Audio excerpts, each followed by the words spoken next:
Alright.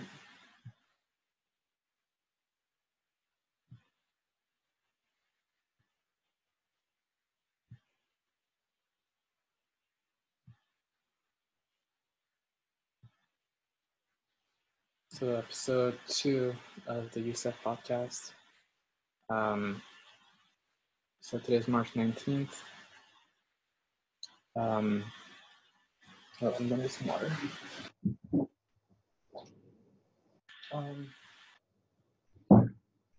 So I'm still wearing the same shirt as yesterday. I think, it's important. It turns out you don't actually need to take a shower every day. I don't believe in that. I believe you have to change clothes all the time.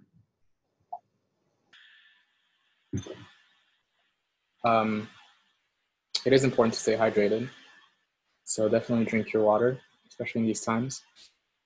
But this wasn't what I wanted to talk about, but there's like a big movement in terms of doing the laundry less.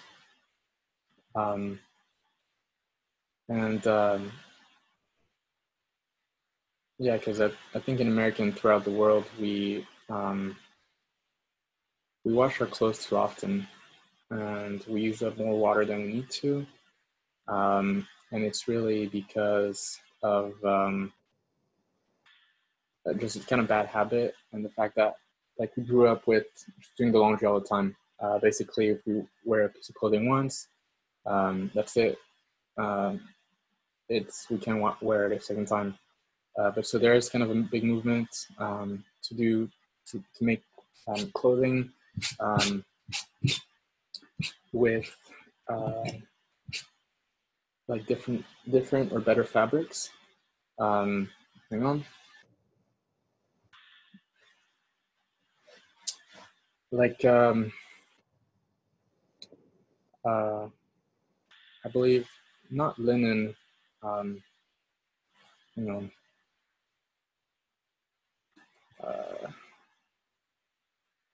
Wool is what it is. Yeah. So there's a big movement to do like shirts, pants, shoes made of wool. What I was going to look up is I think it's called All Styles.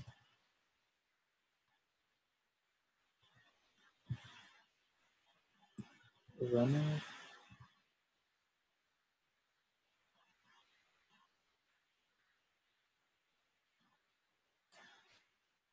I have it here somewhere. Yeah, Allbirds. It's called Allbirds, and they're women's shoes that these are women's, but they make men's as well, and they're essentially made of wool, so it makes it a bit easier to breathe. They're pretty affordable, if you think about, like, I think Adidas and Nike have shoes for like $200-300, so $95, and you support like a sustainable business. And yeah, they're called Allbirds. It's allbirds.com. Let me do this.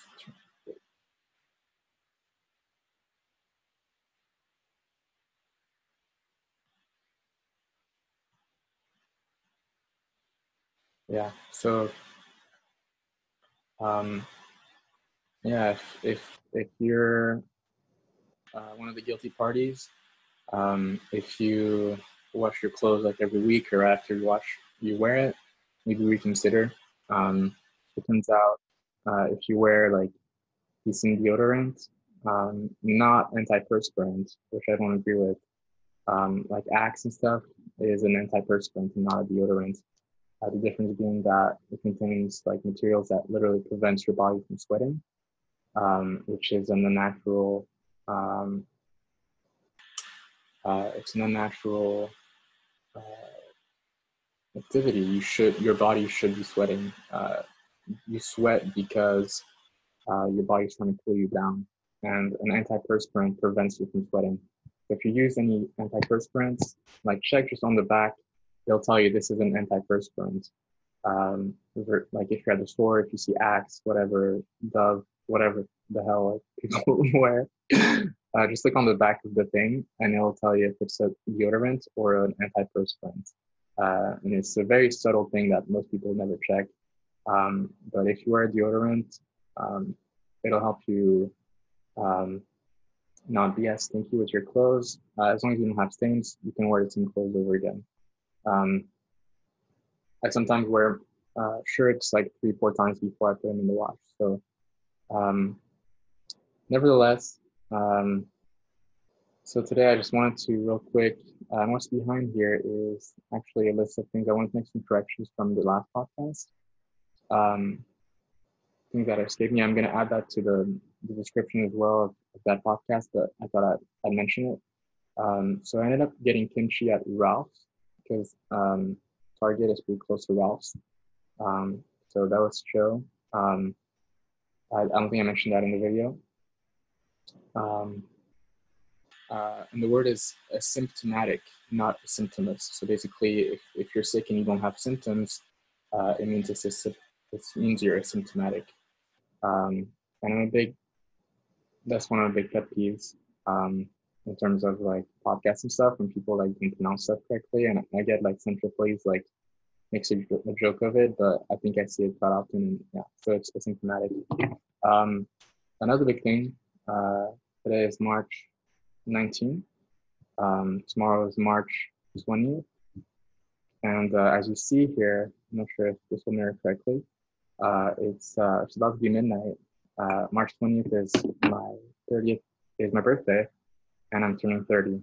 So I'm definitely gonna have some thoughts on that. I think, you know what, we might as well start with that because we're basically spending these minutes together. So yeah, I'm turning 30. So these are my last, and I'm solo. It's definitely interesting. I think a lot of people during this outbreak, let's see if we can get a countdown. So we can all do it together.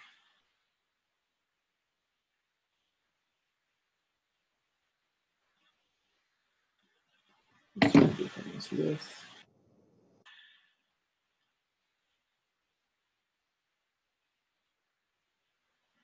There it is.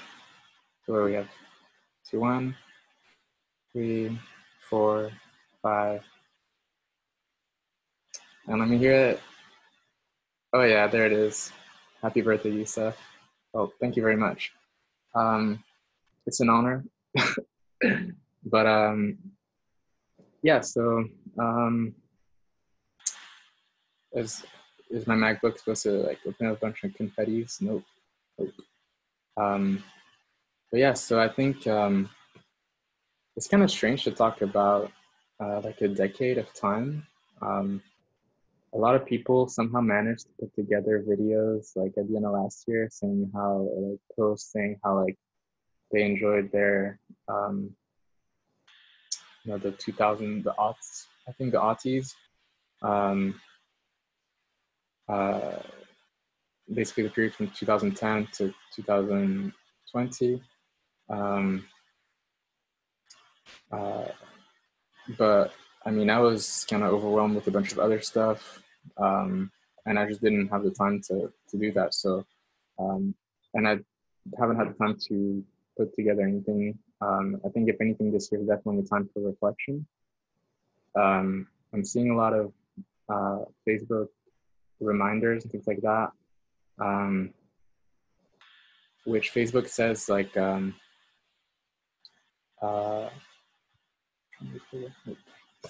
Facebook, like, you know, they'll tell you, oh, this happened like 5 years ago or whatever. So I'm seeing, I saw my first 2 like 10 years ago posts this year or recently, and it was about an album that I made in 2010, and the album is called Palms, and I'll have a link for it in the bio. But it was the first album that I made as a musician, and I made it in 2010. But initially I made it, like I wrote a lot of songs for it, actually all the songs for it in 2009, in like 2009, on FL Studio. And then I wanted to like them to sound like more together. So I asked my friend Jason to help me, because he was like really good at production. And he made awesome music as Heights UC, which hopefully I'll try to link to you as well. I'm not sure if you can still listen to the music online, but it used to be on MySpace, and I always thought it was like the coolest music. But I went to his house in LA a little bit before my birthday, and I was like, dude, I want to release this album before my birthday, and um, yeah, basically, like we re-recorded kind of all the songs, we put them together, and it didn't really come out the way I hoped it would. So I ended up like not releasing it, and I wasn't able to release an album before I turned 20. But then I kind of realized after the fact that that was kind of like a pointless thing. Not pointless, but unimportant.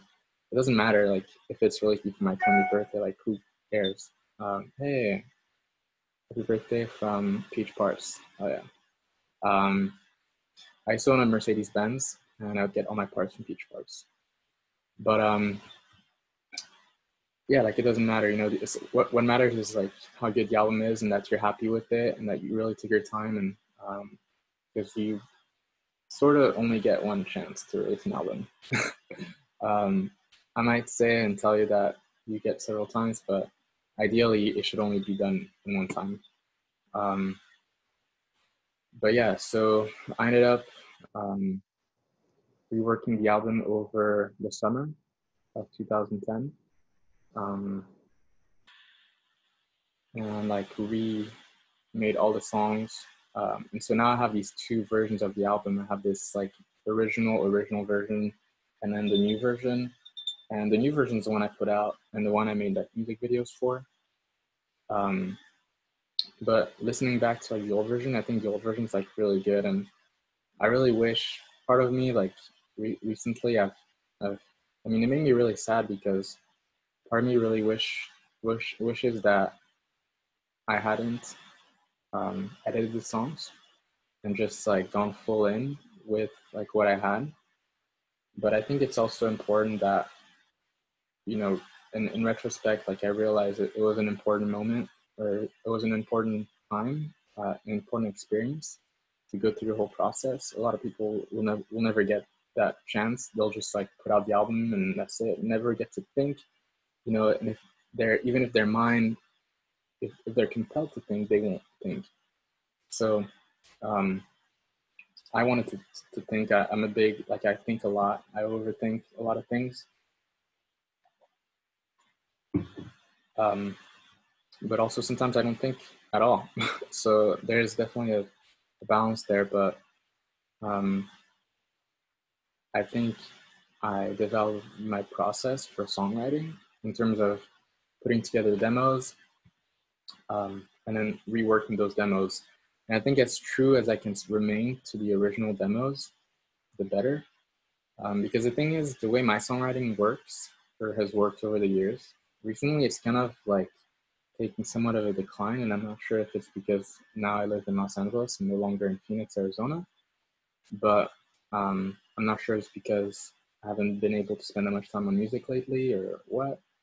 But yeah, one of the big things is, you know, sometimes I have trouble sleeping, and I'm a Pisces too, by the way. I think this matters. But basically Pisces are pretty deep people. Like we go like emotionally very deep. We're just like the deepest, we're the last sign. And so we're like the most emotionally active. And so sometimes, or I used to have, not so much recently, but I used to have difficulty sleeping. Sometimes I sleep just fine, but then every once in a while, like I just wouldn't be able to sleep. And oftentimes, like I had all these thoughts, and then that was Nolan. I had all these, like I'd hear, at first it was just thoughts, and then later down the line it became like melodies, and I'd literally hear melodies in my head, and I would have to like get out of bed, pick up a guitar, and like dish them out. And it'd be like 3, 4 in the morning, and I'm like putting this thing together, and um, I'm like, man, I really want to go to bed now. So like I can't make it perfect, like so I would like do the best I could to to basically squeeze as much of myself out as possible, um, as much of the emotions as possible. And I do think a lot of it, I'm like channeling a higher power. Um, Basically, a higher power, maybe like spirit, is like channeling through me, is like telling me, okay, you can write this song. This is the idea. This is the feel, and there you go, put it out. So I just like go for it, as I try to push it as far as I can, and then I hit save, and then I go to bed. And you know what? The next morning, it's like the coolest thing, because I'm playing this song over and over and over again, and just like this is sick. And I wish I could have just released the songs like as they were written to me, but also as a musician, you kind of have to realize like you only get so many songs, and if you just release everything, um, like you got to hold your cards. You only get so many cards, and you have to hold them. So I still have a lot of cards, and hopefully they'll I'll show them pretty soon here. But yeah, basically I'd get all these demos, and then I'd work on them, and you end up kind of losing the original idea sometimes. And I think when I did the Palms album, I lost like part of the ideas sometimes. We can listen to the new version. Doesn't sound practically nothing like the original. But I think on like Talisman and on El Yunque, you get a lot more true sound, like truer to the demo. And that's something that I've worked to improve on. And I think it's because I kind of learned my lesson with Palms, that you shouldn't, you should try to stay as true to the demo as possible. That's not to say that the new version of Palms is bad. Like, I really like it, and I wouldn't change any of it. I think if you go back, like I actually listened to the version that my friend Jason shared with me, and then I listened to like the new version, and I was like, damn, like the new version sounds sick. So, but yeah, there's definitely I have a plan to release the album like as a dual album on like streaming platforms like Apple Music and Spotify and all that. So you can really listen to like an up-to-date mix of Palms, and then an updated version of Palms B-sides, basically, which are like the original versions.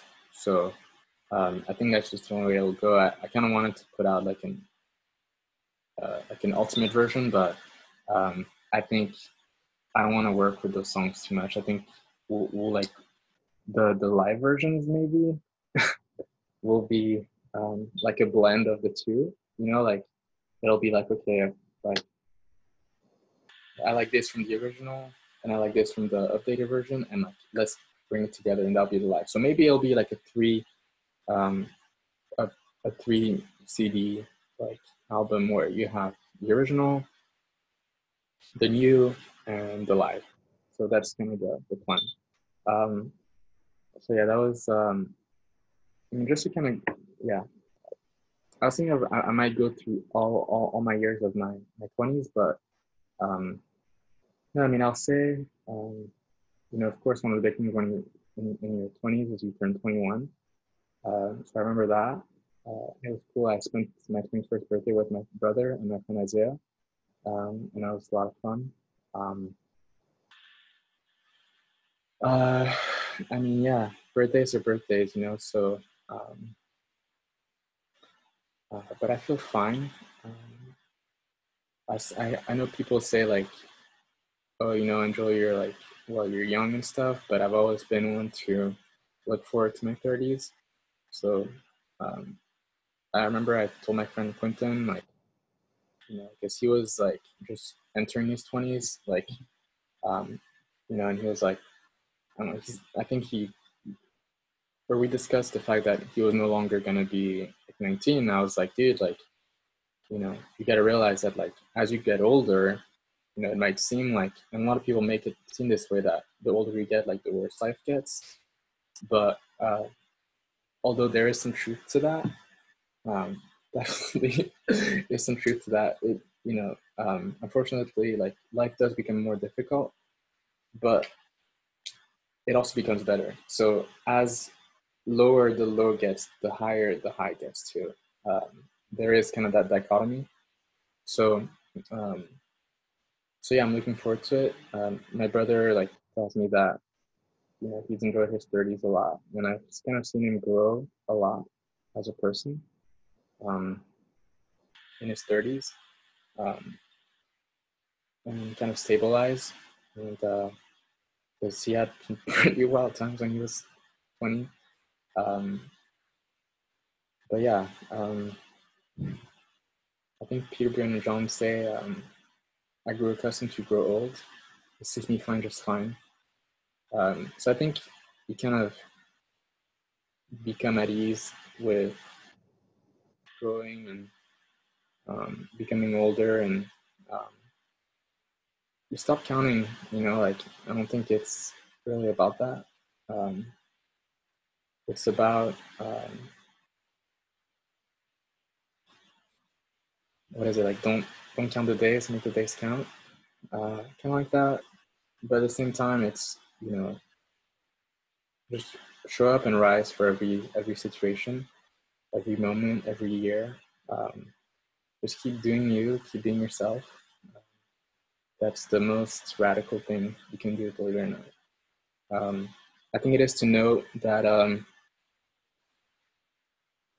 not to make any comparisons, but I do feel like I'm very spiritual, and this will tie in later to, I think, well, no, this will tie in directly to this next subject, because I want to talk about Tulsi, because Tulsi dropped out of the Democratic nomination race, or the Democratic primaries. But when he turned 30, Jesus Christ began to preach. Like, that's really when supposedly, he became very active. And he was active until he was 33. So I think there is kind of that coming of age. Like, I just started this podcast yesterday. So I think that's going to be a more active part of my 30s. So there's that to think about. And yeah, I think I'm, in music, in a way, I'm sort of preaching as well, because I tell people, like, it's not really me you're listening to, it's like a spirit when you listen to my music. And yeah, it comes from a special place. So I don't want to,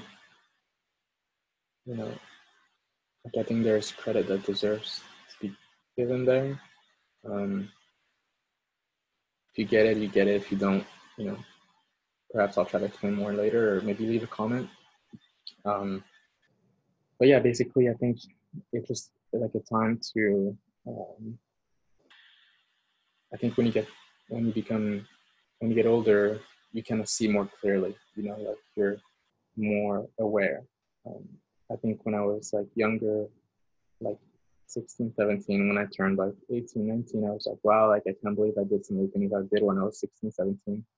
And it kind of keeps on going, like, looking back, I'm like, I can't believe I did some of the things when I was 28, but yeah, it all has a reason. And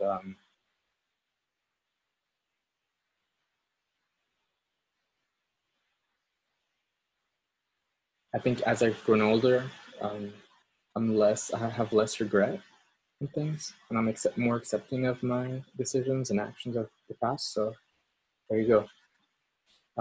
So a couple other things, corrections. Yeah, in regards to the COVID-19, I think I said it was COVID-19. I'm gonna call it COVID-19 from now on. But there was a cool video that my friend Logan shared with me. It's a video from Ron Paul, and it discusses like the fact that maybe this whole thing's a hoax. I mentioned that yesterday, and he actually, so I'll share that with you in the description. But he talked a lot about this whole thing, and you see this a lot. This is like being propagated in the news a lot. This whole thing is basically the end game is to get a vaccine, and once everybody's vaccinated, everything will be fine. And I think there's a big debate in the United States, and hopefully I'll do a video with about it more, but about the vaccines and what they do. I think in his video he discusses that this vaccine would fundamentally change the human body, and I think there's something to make note of with that. Personally, if they were to put out a vaccine for this thing, I'm not sure if I would do it. Same thing, like I don't really get flu shots. I know people say, "Oh, go get your flu shots," but there's a lot of documentation to say that people who get flu shots still end up getting the flu, and sometimes they're more at risk of getting the flu. So I don't get flu shots. I think I got a flu shot when I was in the hospital once, but that was it, and it was only because I was in the hospital, and they kind of forced me to do it. So yeah, I think if they issue a vaccine for this, I'm not sure if I would take it, and I don't think you should either, especially when you have you have a lot of natural remedies out there like kimchi, right, and vitamin C and honey, things like that. One of the things I was talking with my friend about, and it's crazy how this all ties in together, but Robert F. Kennedy, that I mentioned yesterday, and I'm going to definitely do an episode about him later. Well, his son, Robert F. Kennedy Jr., is active on Instagram, and it turns out he's a huge voice in against vaccines.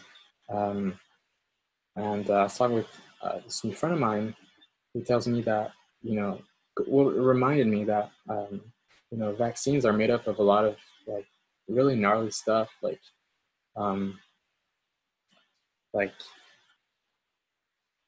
animal blood and like just a bunch of weird stuff. Like I can't even really, I think we'll go deeper into it on a future episode, but I think, yeah, like although I think I'm vaccinated, I have all my like measles shots, things like that, and I seem to be okay. But there are a lot of people who have taken vaccines and their fate wasn't the same, and there's reason to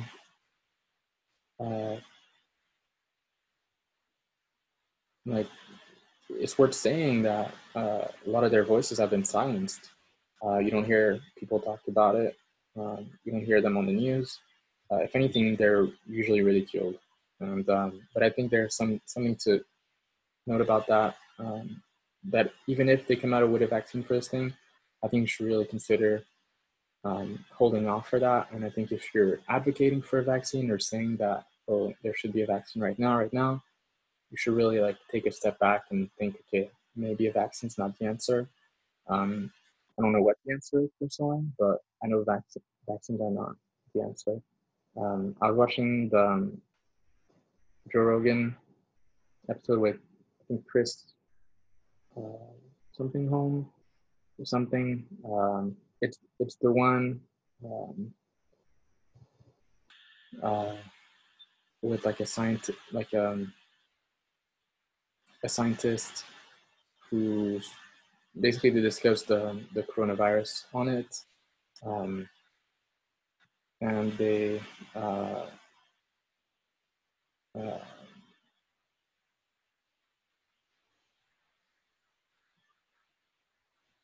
they discussed there you go, Michael Osterholm. He has like 12 million views, so I think it's a more important one. So I was watching that one, and in it, I mean, he discussed something that I've heard quite a bit of already. It's like and I'll put a link to it as well. Um, I have a lot of links now, but it's um,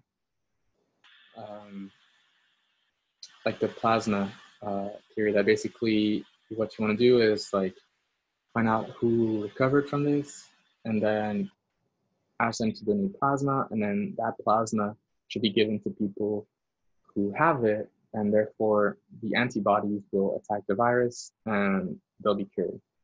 Um, I mean, I'm not 100% for that. I think it's kind of weird to take somebody else's blood and put it in you, but who knows? One of the interesting things is that I recently discovered through my friend Alberto is that penicillin is actually derived from, or was discovered um, from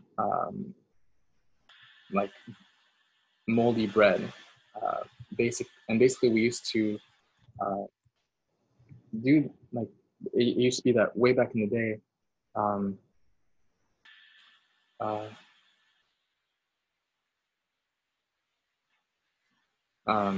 it used to be that in Egypt, apparently we used to give moldy bread to people who were sick, and then it'd get better. And so, you know, we stopped doing that, and then much later, this guy, the guy who discovered penicillin, which is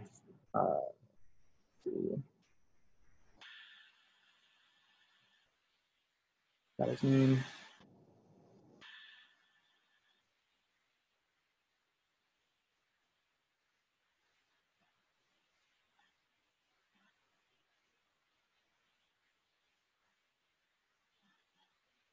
Okay. Johann Heinrich Friedrich Schlink.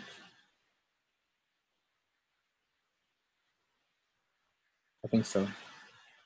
Anywho, yeah, it turns out that that's from moldy bread. So, what does that say about modern medicine? Um, so, one of the big things too, because I talked a lot about masks, but it turns out you can use a bandana as a mask. It used to be back in the far west, there'd be a lot of dust storms. Um, the far west, yeah. Back in the 1800s in America. And so cowboys and stuff, they'd wear masks. And a lot of them were like, kind of became a sign of an outlaw, but you can still wear a bandana as a mask. And it'll protect you from, people coughing on you or whatever, if you're ever worried about it, without having to buy uh, like, medical grade face masks at the store, and using up, or um, what's the word, deploying, um, basically bringing down the supply of masks in the United States. Another thing I was going to mention is, imagine if my test didn't work. Luckily it worked, and I was able to upload to YouTube. So that was episode 1. Episode 2 should be fine.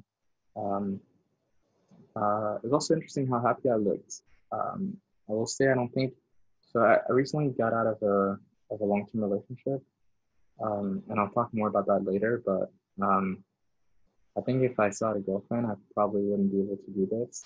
And yeah, still, part of me still loves her and miss her, but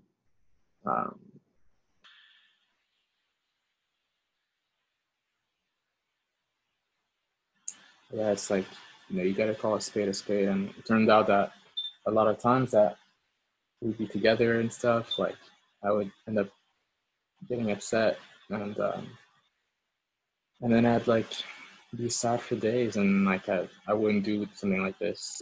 I wouldn't have the energy, the drive to do it, because I'd be so focused into like the sadness and like how like she wronged me and this and that, and so I think it's good in essence that, single again, or not single, but just not like in a relationship anymore. Because I'm not single, and I have a lot of friends, and I'm not alone. So, yeah. But yeah, I think, and then last thing here, I think it kind of metaphysical note. I think a lot of podcasts that I watch and listen to, um, they usually just have guests on, and then like it becomes just like, hey, like you talk, and like the person will talk that much. I think on Tinfoil Hat, they do that a lot, where like Centrically doesn't. I mean, he talks a little bit at the beginning, where he usually just does like the intro and says his shows and stuff, but he doesn't really talk that much uh, about himself or his thoughts, because there's other people in the studio, or there's people on the phone or something like that, and you don't want to use up their time. So I think the format of this podcast might be difficult to figure out, because like I don't want to just have people on and then it ends up being just me and them talking. I want to talk myself as well. I want to be able to express myself kind of like in an intimate setting without anyone interrupting. I think that's why the idea of a podcast is so great. I'm not being interrupted by anybody. I have kind of like a free flow of information. And then, if you want to leave a comment or say something, you can say so in the comments, but it won't affect my train of thought, which I think it's really important when you're a thinker like me to like give credit or respect your train of thought, because your train of thought is like one of your most valuable assets, your most important tools. So the way you think, it's very difficult when it gets interrupted. I think that's also why I make music solo, because if there were other people I need to go through, it would ruin the train of thought, and it would derail it. So the train of thought is going, and then it's fine. So, but yeah, I think I'll have more like dedicated, if I want to just be like, I think I'll have episodes where I'm just like talking straight, and if it is going to be a discussion, it'll be a discussion from the start, no particular personal feelings. I'll just be like, this is a discussion with such and such person, and that's it. But yeah, so depending on the episode, it might be someone, it might not, it might be just me. But yeah, that'll be, I think, the format, and we'll see how it goes going forward. So I wrote down all my thoughts here. So yeah, so Tulsi dropped out of the presidential race. And I think it's worth noting, personally, I was like super pissed when I saw the announcement this morning, because not only did she suspend her campaign, she also endorsed Joe Biden, which, if you have any sense of decency, you'll realize Joe Biden is a piece of shit, and he's worse than Trump. I mean, the guy should not be running for president, because he's clearly in medical, like he's not in his right mind. He has like a severe memory decline, and he's a crook, plain and simple. But so Tulsi dropped out, and yeah, she endorsed Biden. She didn't endorse Bernie, which made a lot of people upset, myself included. And then, so I kind of went on a rampage, and I was like, screw Tulsi, like, how could you stab us in the back, like, what gives? I unfollowed her on, like, all social media. I was pissed, and so we waited all day for, like, Jimmy Dore to say something, to kind of get his perspective. Because I was like, I learned to I learned most about Tulsi from Jimmy Dore. So it was going to be interesting to see him review this. And I watched it, like I think he had a live video earlier, and basically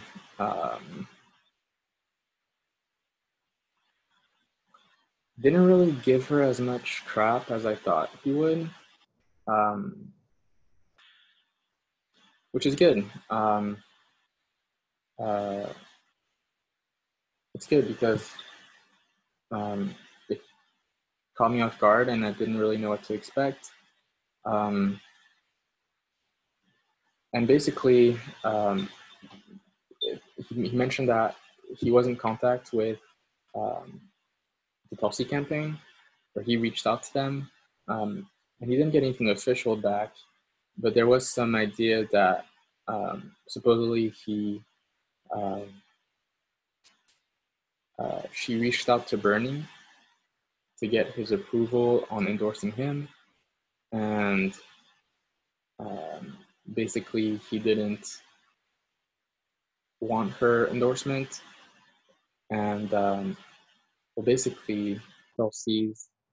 It turns out that every single candidate who ran for office for the DNC nomination signed an agreement that they would endorse whoever won. So even if like the worst candidate won, they would endorse them against Trump. And so I think it generally turns out that Tulsi and I think it's important also to note that supposedly in this contract, the DNC could sue her for millions of dollars for not endorsing the main candidate. So, if you put those two things together, I think you can kind of give Tulsi somewhat of a pass. I wouldn't want to be sued by the DNC either. At the same time, I think she could have waited.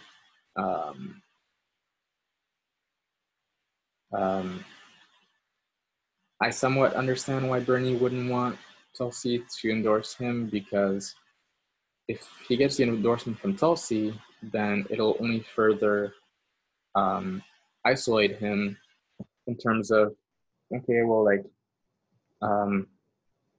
everybody can now say Bernie's like a Russian candidate because Tulsi's a Assad apologist and she's homophobic, something like that. So he's not. You shouldn't vote for Bernie because Tulsi endorsed him. So I guess that's reasonable. At the same time, I think Bernie, like when Tulsi was being shut out of the debate, I think she openly asked him and Biden to support her and ensure that she would be on the debate stage as well, and they didn't. So at the same time, it's like it's difficult to expect Tulsi to like go through hell for him when he totally ghosted her, because he never replied to her message, never said anything in support, saying, oh, okay, well, like, yeah, we should, Tulsi should be on the stage, anything like that. Bernie was completely silent, never acknowledged her request, basically as if she didn't exist.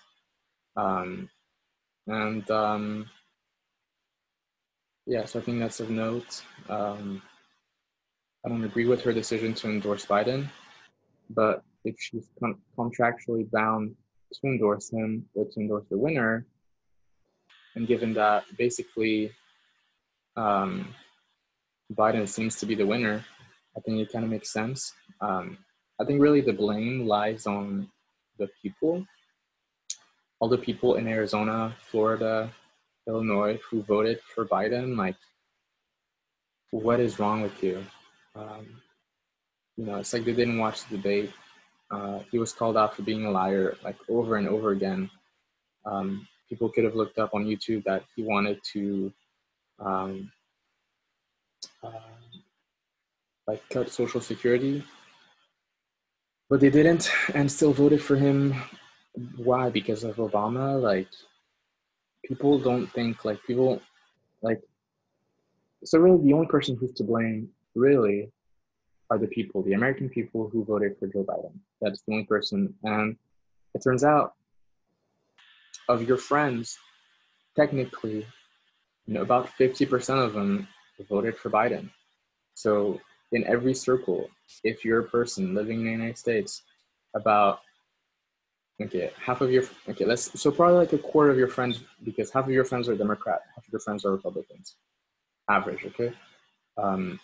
Experience may vary, but and of those half of your friends, half of them voted for Biden. That's a quarter of your friends who voted for Biden. So before you go and jump on Tulsi, find out which ones of your friends voted for Biden.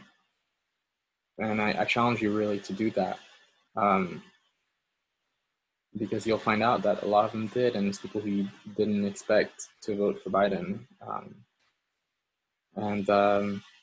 But they did. So why did they? And I just encourage you to have those discussions. And if you voted for Biden, please tell me in the comments. Like, I would love to find out, because I can't ration that vote. You basically voted for the establishment. You voted for Wall Street. You voted for the military-industrial complex. You voted for basically like, you voted for the swamp. You voted for like corporations that own Congress. That's who you voted for. Not to mention Biden, like, plagiarized his speeches in 1988, because this isn't the first time he runs for president. He ran for president back in 1988, and back then he plagiarized his speeches and then lied about it. And there's documents to find out, and this is like publicly known. But you didn't do your due diligence and still voted for him. So please, if you voted for Biden, tell me why in the comments. I would love to learn. And if you don't want to say so, okay, well, I think it's cowardly, and I don't think it deserves much respect. But yeah, on that, I mean, I definitely want to touch that, because I had a friend of mine, not sure if she's really a friend, but hit me up and super pissed because I called her out when she called out Tulsi. And it turned out that, yeah, her friend, one of her friends, like, voted for Biden, and she was totally fine with that person. She didn't, but she'll scold Tulsi for the fact that she endorsed Biden. It's like, okay, well, that's a double standard, and that's called hypocrisy. When you do something that contradicts something else that you do, it's called hypocrisy. You can totally look this up.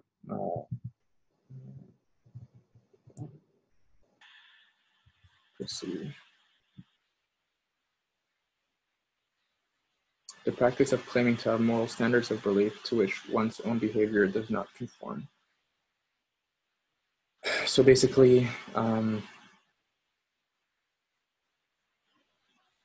like,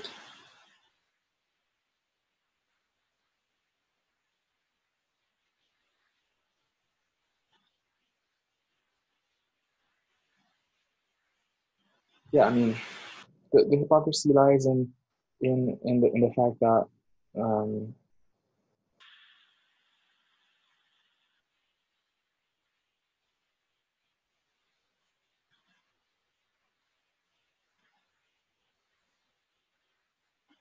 yeah, like, if you lambast Tulsi for endorsing Biden, well, you should also lambast your friends for voting for Biden. But she doesn't, and they don't, so that's the disconnect. So I think I wanted to, I did a bit of research because it turned out also that Tulsi's brother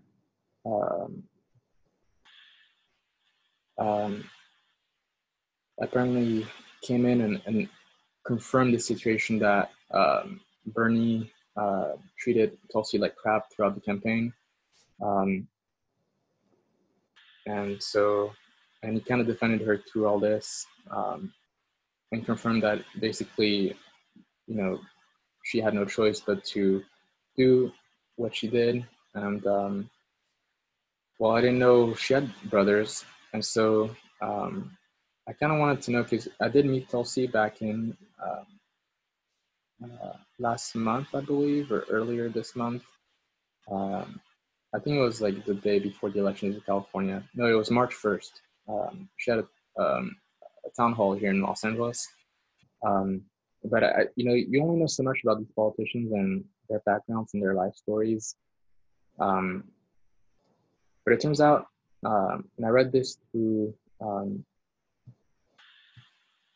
this story here in the Honolulu magazine, which discusses Mike Gabbard, which is Tulsi's father. And I'll link to this as well as to this other article here, which says that Tulsi Gabbard had a very strange childhood. This one I read first, and then I read this other one afterwards. But yeah, it turns out that Tulsi, and I think I identify with Tulsi in that aspect, in that I also kind of had a strange childhood, if you will. But her, basically,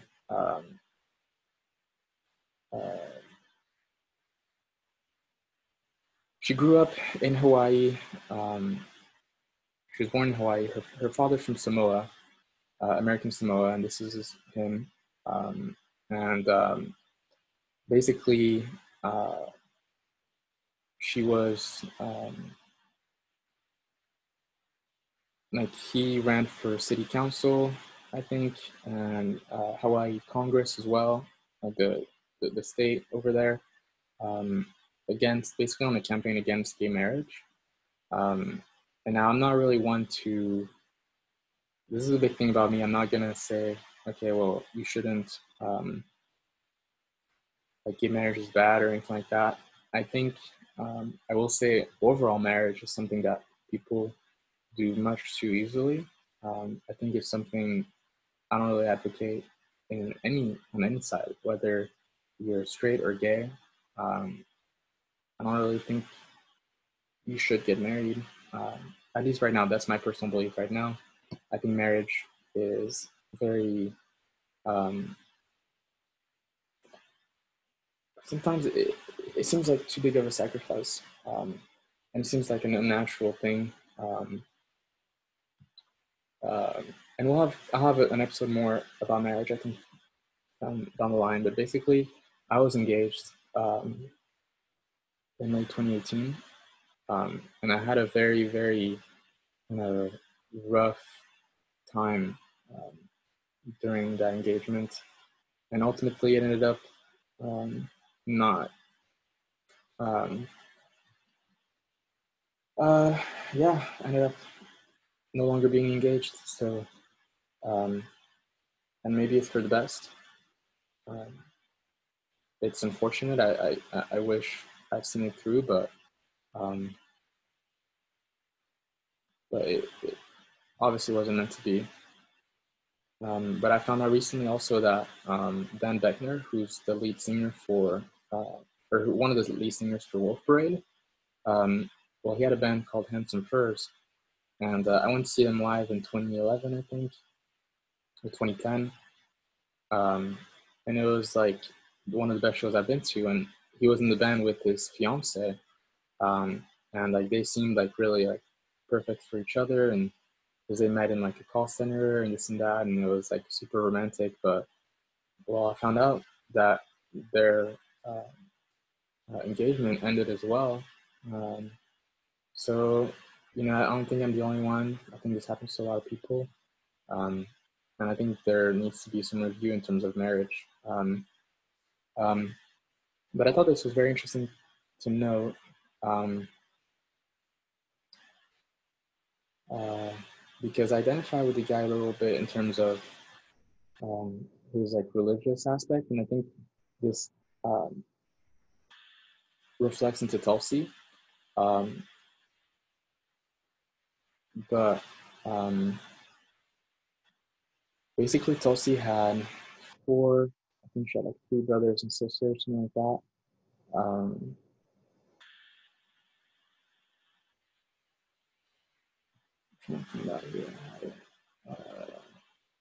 sorry.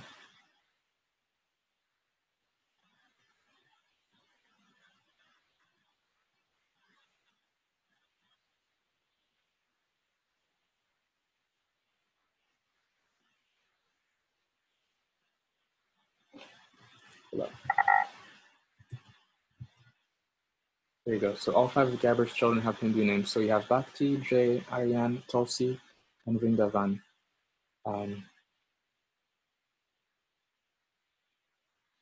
So basically, yeah, they had, so the Gabbards had a natural deli, which is like a sandwich shop, which is like a vegetarian, um, basically a restaurant that was housed within Down to Earth.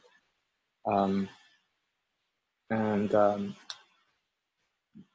yeah, so that's where she's like vegan from, and she's Hindu as well. But they claim like, well, he claims to be also kind of um, Catholic, and he discusses this a lot at some point. Um, um, yeah, Gabbard himself says he's Catholic. He attends Catholic services regularly at a church. He talks about growing up Catholic. He changed his mind, he says, because I wasn't as spiritually mature as I thought I was. Um,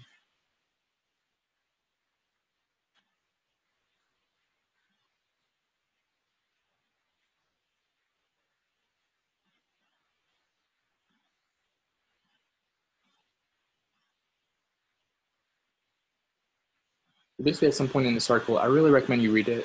But he describes his personal, yeah, there you go.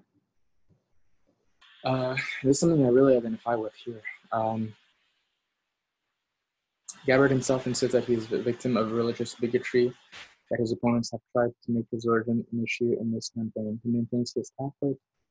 After nearly dying in a surfing accident at age 17, he says he realized that my personal relationship with God was my religion. My spiritual path became more personal and less institutional. For the next several decades, I studied and explored every major religious philosophy. So I think that's really important. I think it's kind of beautiful because I totally identify with that. I've gone to this is the thing with like my ex. She was very like she grew up Catholic and did communion and all that, and I didn't. I'll be honest, I didn't. Um, I wasn't baptized when I was born because my father's um, from Morocco, which is a majorly Muslim country. Um, so I wasn't baptized, although my mother is Catholic, Roman Catholic. And so I didn't get to go to church very often. I didn't go to a primarily Catholic school. Um, I went to so many schools when I was a kid. Because basically I was born in Brussels, Belgium, and then moved to Arizona in 2004 when I was 14. Um, and then, yeah, and now I live in LA, but that's another story. But basically, yeah, I've really struggled in terms of finding like my own religion. Not struggle choosing my own religion, but like kind of becoming part of any specific religion. Like, um, And when I was with this girl, she took me to mass, to churches and stuff like that, and I would go every once in a while. But I always felt like, and I always still do feel like this in churches, like I don't feel like I belong there, And I don't know what it is about Catholicism or what. I mean, every time I'd go with my mom, also she would always um, like every time we leave church, she would say how bad the service was and this and that, and so it kind of turned out that I totally agreed. I mean, at first it seemed very gullible, well, I was gullible, and so it seemed like, oh wow, how great a service. But then when my mom put it in perspective, and she's the Roman Catholic, it made me really think about what I just saw, and I was like, wow, okay, maybe I didn't look at it the way, but she was right. She was always right. And so yeah, when I go to Catholic Mass, everybody prays together at the same time. They all repeat the same things, all in unison together. It's a very cultish and very it's just very odd. And when you read the Bible, it doesn't really tell you to do that. One of the biggest things that the Bible says is to love one another. And it turns out that when you go into the church, a lot of the Christians there look at you like you don't belong. And it's that's not love. It's I've never I'll be honest, I don't think I've ever gone into a Catholic church and been welcomed with open arms, hey, come in, cool, come in, it's okay if you're late, come in, have a seat. Never. If anything, I really don't believe it ever has happened. The only time that I was welcomed in the church was at this church I've visited a couple times here in Los Angeles, called the World Mission Society Church of God, which is a church that originated in South Korea. But yeah, I think I've studied a bit of Islam. When I grew up in Belgium, in Brussels, you could pick, because it was an open society school kind of deal. You could pick everyone had to take a religion class. You could pick your religion, so you could pick from Catholic religion, obviously, Christian, which would be Protestant at the time. In French, they call it Protestant, and so, which is basically Christian or Lutheran. You could choose from Islam, Jewish religion, and then I think you could choose also moral or moral, which is philosophy class basically, or it's kind of an atheist class. So, and so my mom put me initially in. Oh, and there's also Orthodox Catholicism, which is actually, so I was first put into Islam, and my teacher, the person who led the class, the teacher, always gave me crap because I didn't cut my nails, and I just never really felt at home there. So I told my mom, and she ended up putting me in the Orthodox religion, and that's where I actually learned about Jesus Christ. And I was really, really moved by that. And so I do feel kind of a bit of a connection to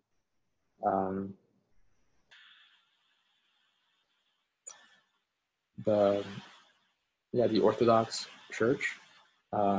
Basically, the Russians and the Greeks. But same kind of general deal. I've been to a few churches here, and it ends up being kind of cultish, and everybody saying the same things, and people seeming disingenuine. But after that, she put me into moral or philosophy class, basically. And so I kind of have this perspective of a worldview, and this is I'm very interested in this. I studied and explored every major religious philosophy.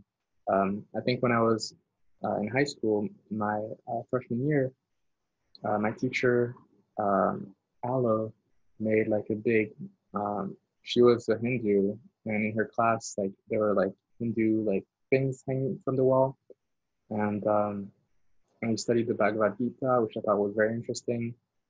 And so I definitely identify with that side of Gabbard, and that she's kind of like non-denominational. And because I definitely believe that um, uh, how to say, I believe like that religion is really a private thing, and it's really your personal relationship with God that's at play. And as long as you pray, I have a lot of friends that aren't Catholic and don't go to church all the time. I have friends that are Muslims and friends that are um, Hindu. As long as you pray to God and you remain honest with God and you love your your family and your friends and you treat everybody with respect and you try to do your best, I think God really will look at that. And when it comes time to be judged, like I think you may have more you know, going for you than a lot of Catholics who do commune all the time and pray, but they don't really mean it within their heart. Like um, like people who go to church, but then later down the line they won't like if someone comes and asks them for food or whatever, they'll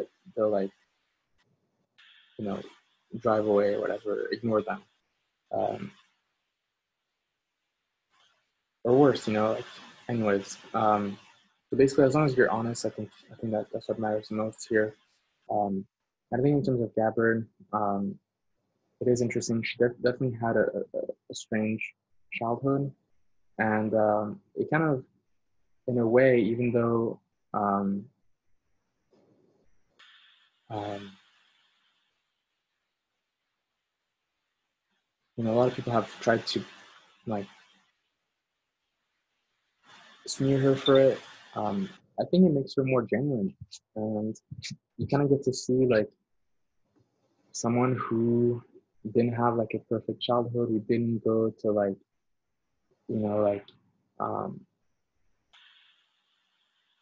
I mean, it was kind of the same deal with Barack Obama, right? Except he ended up like going to Harvard and all those, and it kind of became like,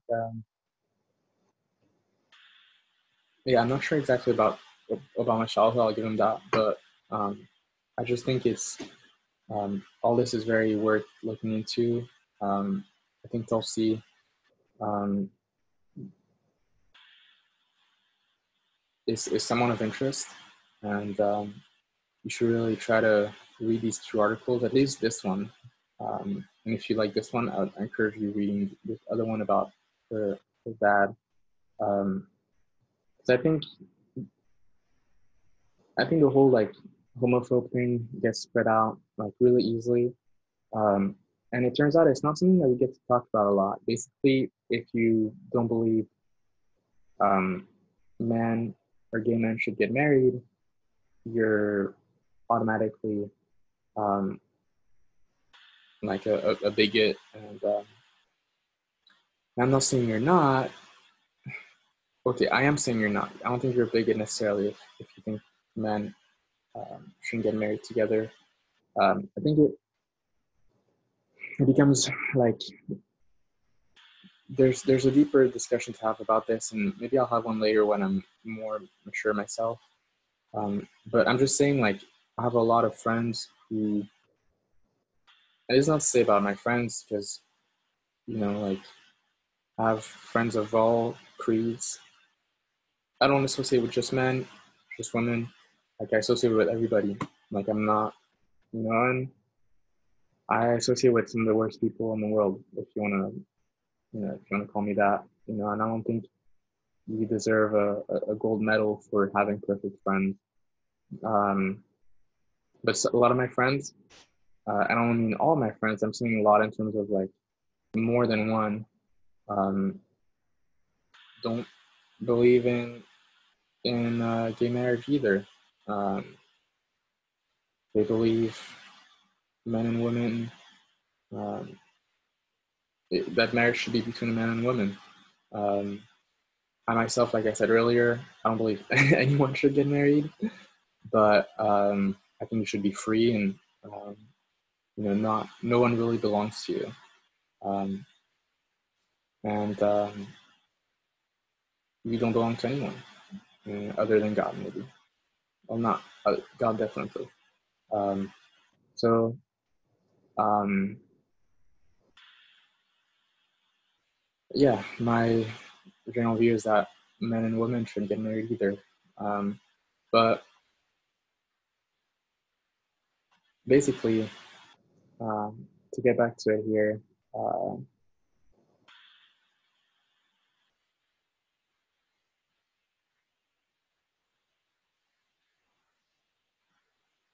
one of the things that they discuss in this article is that like 70% of Hawaii at the end here, um, they keep telling this Mike Gabbard here that he shouldn't, um, uh, that his stance on marriage is wrong. Well, he says here, I find it quite amusing that some people are so out of touch they think my being on the side of the 70% of Hawaii's people on this issue is somehow negative for me. They haven't figured out yet that my opponent is actually the one in trouble on this issue.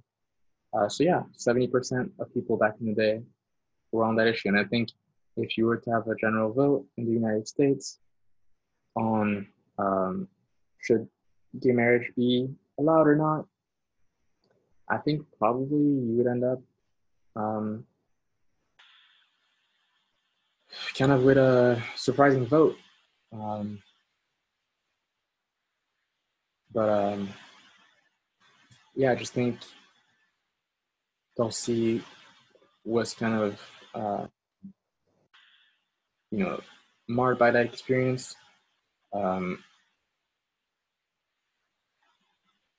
but I don't think that it should necessarily define her. And I think overall she is, um, yeah, having this kind of strange childhood um, makes her more human. I don't really want my president or a person that I look up to have a perfect childhood.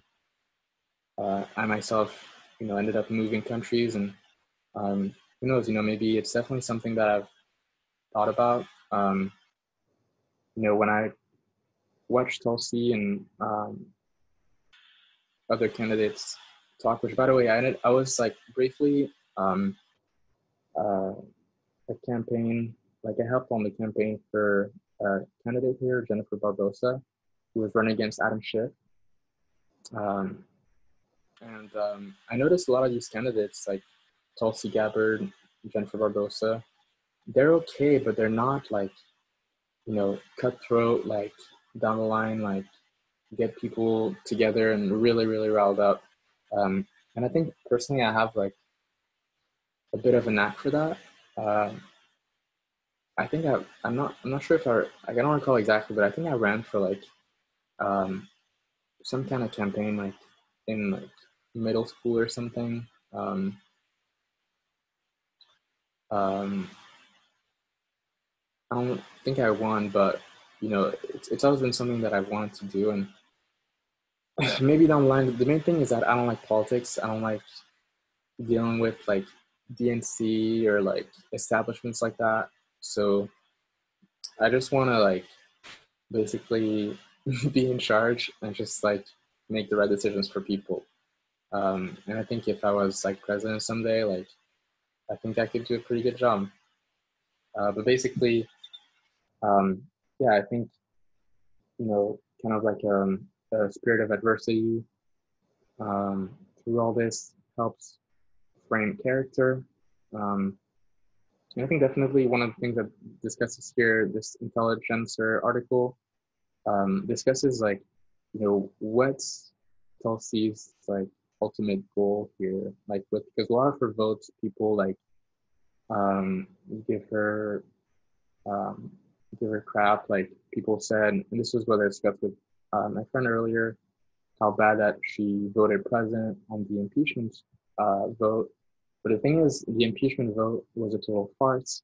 Um, um, it was all driven by Russiagate. The thing is, this is not to say that Trump was like innocent, but there's literally like at least a dozen other crimes that they could have prosecuted Trump for, and they didn't. They chose this particular phone call with the Ukrainian president to try to impeach him. They didn't bring up the fact that he gave like a trillion in tax cuts to his friends who were in like heads of corporations. No, they chose this particular thing, which um, had practically no basis. Um, the fact is that Joe Biden did interfere in uh, uh, a prosecution in Ukraine and used the office of the vice president to influence that investigation on his son. So I think that definitely needs to be looked into.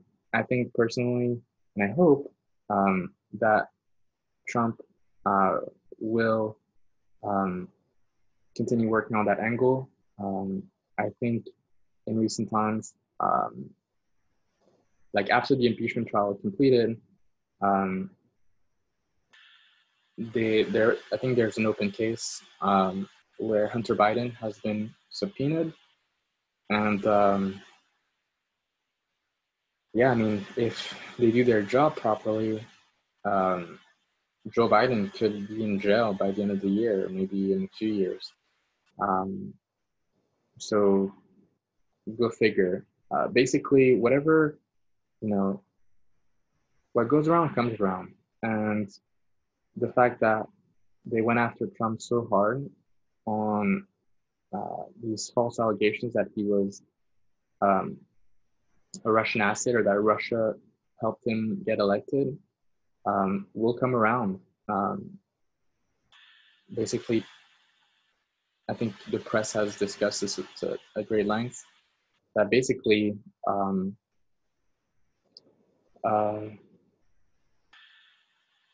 when Trump was acquitted, he's now emboldened, and yeah, I mean, he's kind of out to get justice because this whole thing should have never happened.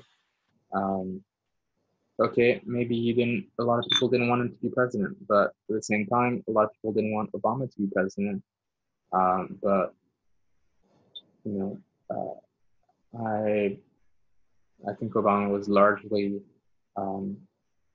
unopposed. He wasn't impeached. He wasn't like constantly smeared as um, um, like a Muslim. I think those are very minute uh, like audience that said that. And although there were a lot of discussions on his um, birth certificate, I think a lot of it was before he was elected president, and then after that, it just was okay. Well, he's president now, and yeah. So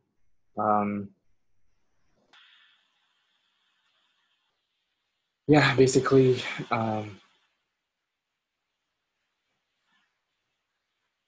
to kind of wrap it all around,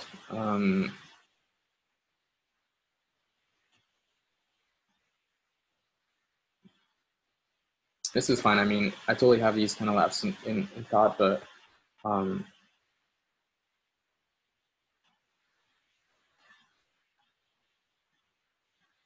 basically, like, um,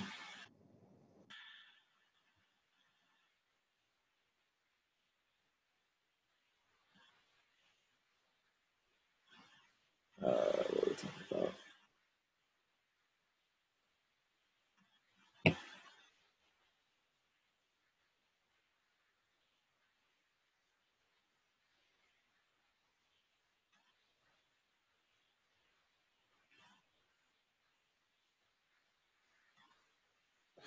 yeah, I mean, Tulsi could, well, like, yeah, Biden could be, I mean, I think it's definitely, um, when, you know, like, since Biden is probably going to get the nomination, um, I think most likely he's going to lose, um, because a lot of people are going to end up going for, um, a lot of the Sanders supporters aren't going to vote for Biden, and a lot of the independents aren't going to vote for Biden either because they know he's a crook, they know what he's up to, and they know he's just an establishment candidate for the Democratic Party. Um, so, um, yeah, I mean, that's the general um, gist of that. So, kind of final conclusion on Tulsi. Just, I think it's kind of a bummer that she endorsed Biden, but that's that. And who knows? Maybe someday I myself get to run for office. And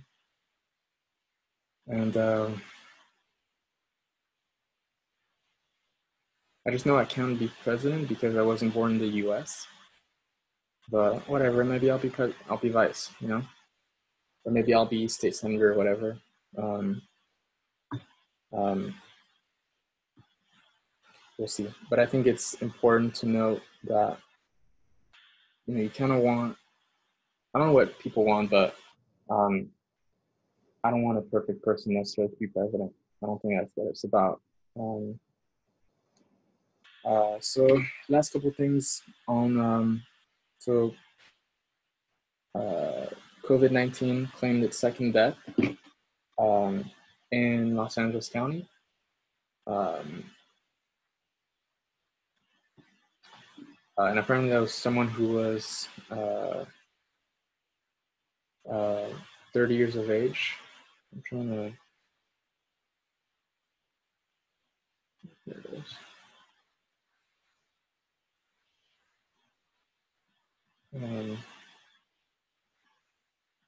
Yeah, and the person who passed away was an individual in their 30s with underlying health conditions. So um, as of now, I think we're still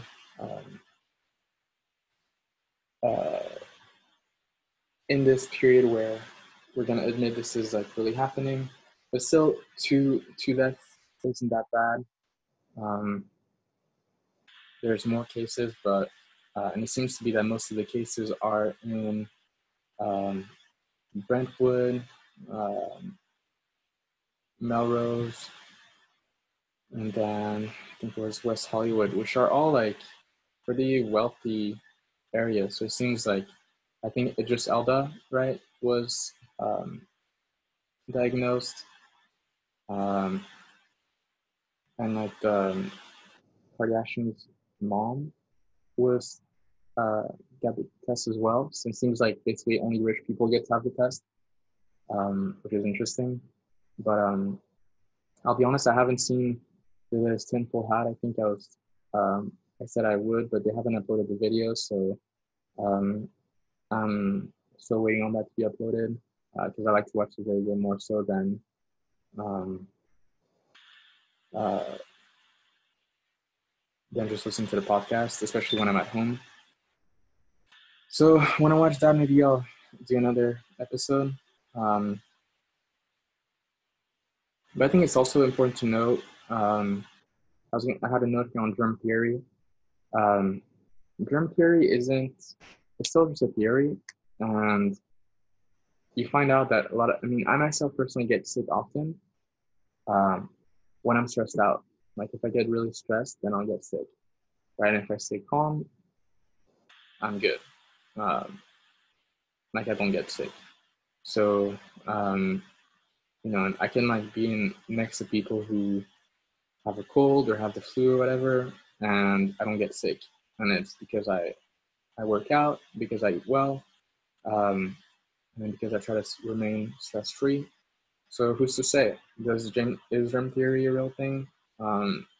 Is it more about you just being generally healthy and eating well and staying stress-free than it is about you like cleaning your hands all the time. Because I see people like wash their hands all the time and be super like, but they end up getting sick anyways. So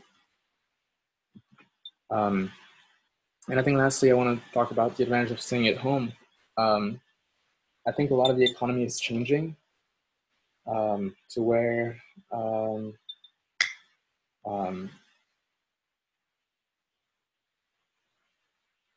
yeah, we're doing more things at home.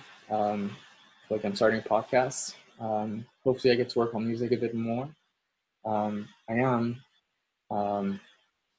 Today and yesterday I was supposed to have had an art show, which was canceled and postponed because of this coronavirus situation, which still sucks. I'm seeing a lot of shows and stuff being postponed. Obviously for good reasons, but still, like for example, the King Cruel show, which is going to happen April 7th here at the Palladium, was rescheduled to September 22. So it's like the Euro 2020 was rescheduled to 2021, which is insane.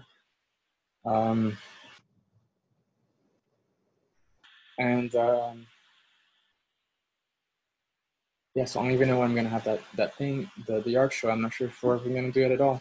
Could it be that just going forward, all of our restaurants are takeout or drive-through only? It seems insane because I think it's really. I prefer going to like if I go to Taco Bell or Del Taco, I personally prefer to eat in the kitchen, like in the dining room. It's a less stressful experience. You get to like sit down, take a breather, get out of your car, and to not ever be able to do that again seems very strange to me. But yeah, there's advantages to this. Starting this podcast. Hopefully, I'm gonna finish my album projects, things like that. I'm working on editing a movie. I'm doing a lot more internet stuff, working on websites. I uploaded I posted the first podcast to my website because I used to have a blog, and this was before I dated, before my last relationship, and the whole time, literally, my last blog post was before we dated, and my first blog post since then was after like the relationship ended. So in a sense, it's kind of a positive because I'm really getting to be myself more and give myself more time that I wasn't giving myself before. Likewise,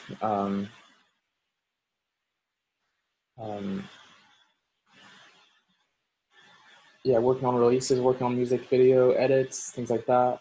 I was gonna say, I'm not sure if I gave a credit to the whole bandana thing for Mask, but Hakeem Duncan, I'm sorry, came up with that idea, and so I wanted to give credit to him. Hopefully, I'll have him on the podcast in the future.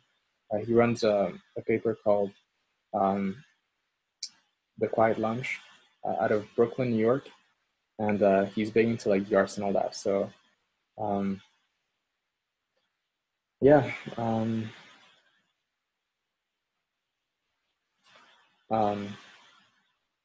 So if you're at home and complaining and stuff, I get it, but you kind of have to open up your mind. Like, a good friend of mine, like Isaiah, I'm gonna give you a shout out here, but like, you know, the guy is a writer and he's an amazing writer, and he's complaining that he doesn't have, he wants like he's being affected by this and stressed out, and it's like, dude, Trump put a freeze on evictions, so basically, if you don't have like you can't be evicted right now.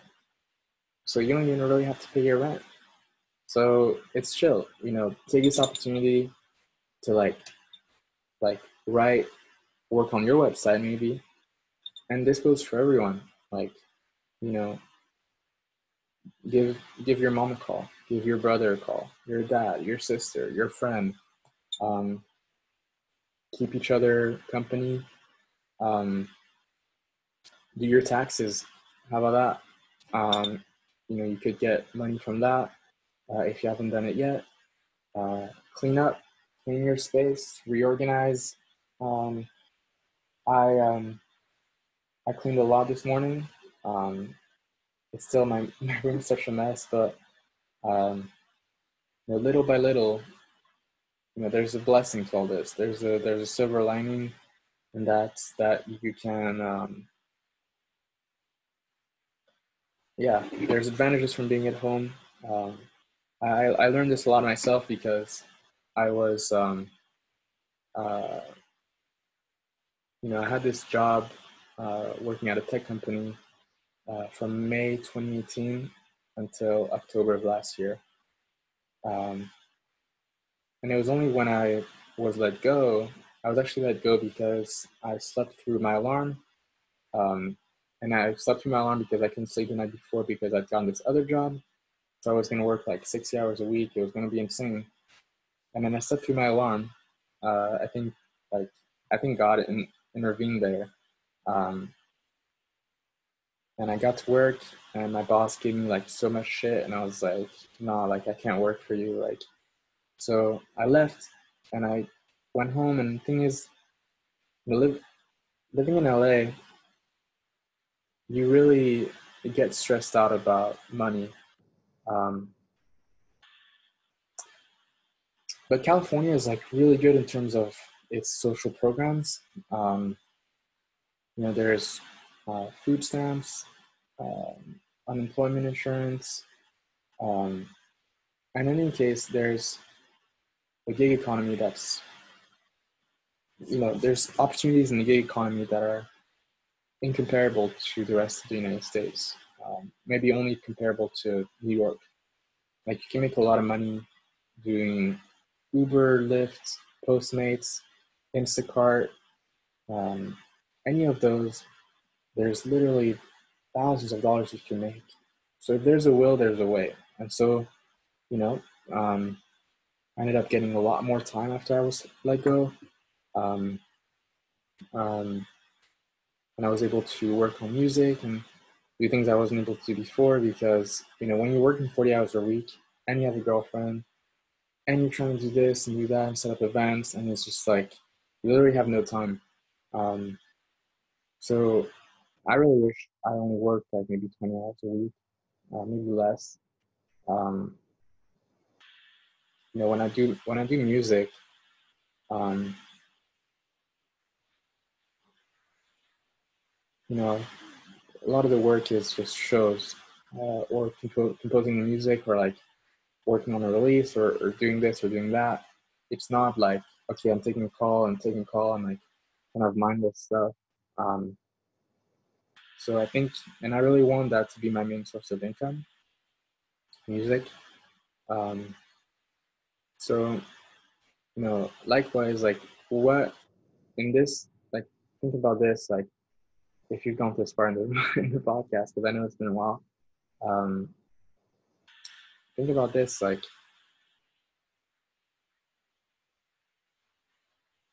what, how can you make money in this economy? Like in a stay-at-home economy, how can you make money?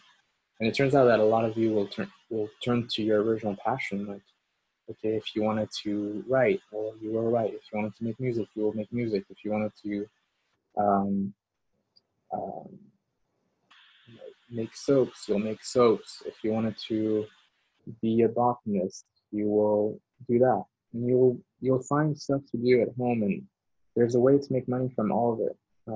If you just practice and you take your time, um, and you keep your have faith in what you're doing.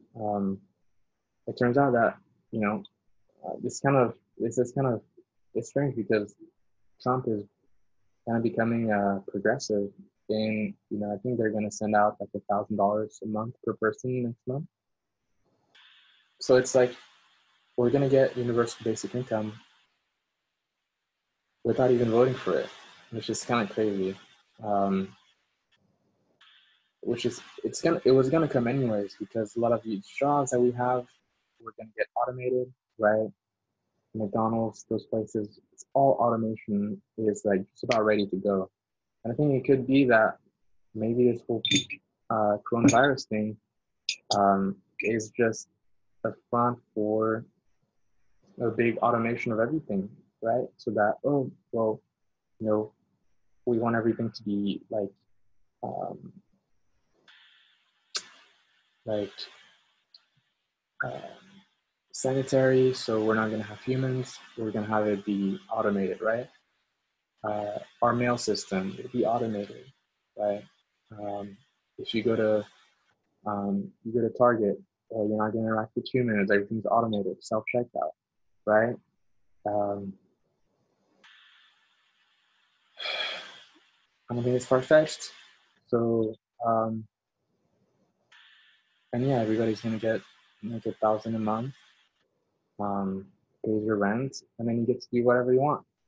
So it's kind of beautiful, in a sense. So yeah, um, stay positive. Um, you know, say your prayers when you can, and yeah, thanks for watching. Uh, leave a comment, um, share your thoughts, and yeah, see you in the next episode. Peace.